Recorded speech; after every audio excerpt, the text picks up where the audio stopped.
there were basically 3 core ideas in LinkedIn. So you think, all right, everyone's going to become a publisher. What does that mean? Well, some people are going to blog. Some people are going to photo share. Some people are going to share videos. Oh, that's good. There are good businesses on that. I've invested in some of them, on the boards of some. But I think one of the things it meant professionally is every professional is going to have a professional profile out to the web.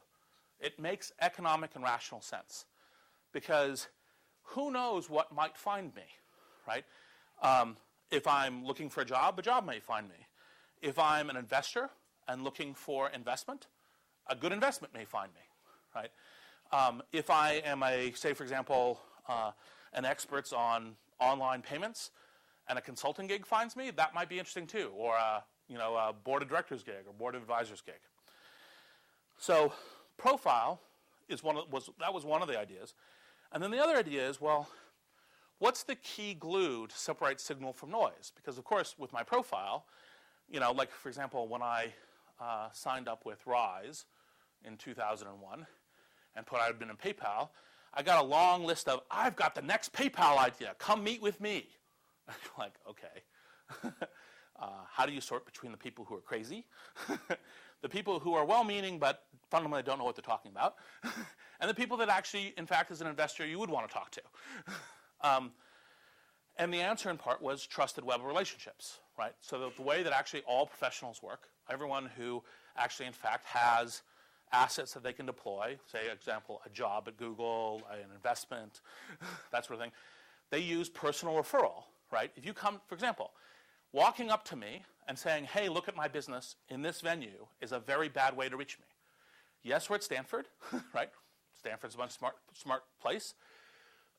But I don't know how to sort that out from the other 15 approaches I have this week, and I'm not even a professional investor. I have a day job. It's called LinkedIn.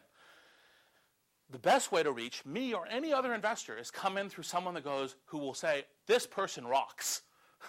They got a great idea. They're sensible. They're smart. It's worth your time to take 30 to 60 minutes, of which I have personally a maximum of 3 of those slots a week, because I normally do this on Sundays, right? And it's time for me, time away from my wife. But for example, if I'm a venture capitalist, I get maybe 50 to 100 business plans minimum per week, probably 300 or 400.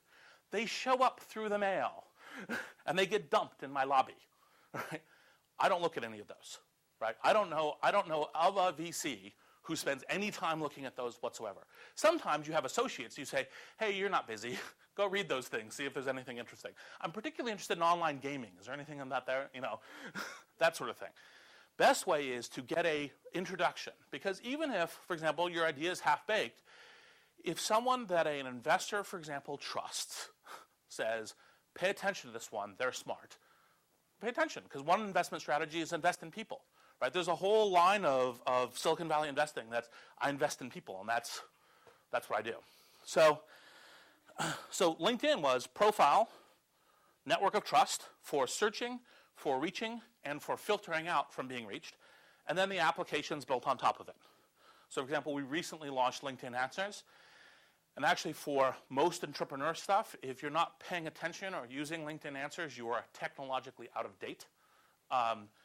Basically, a lot of the questions that you would have about customers, markets, that kind of stuff, you can go, if you have a network built up on LinkedIn, you can go ask them there, and you will be stunned at the quality of answers that you can get.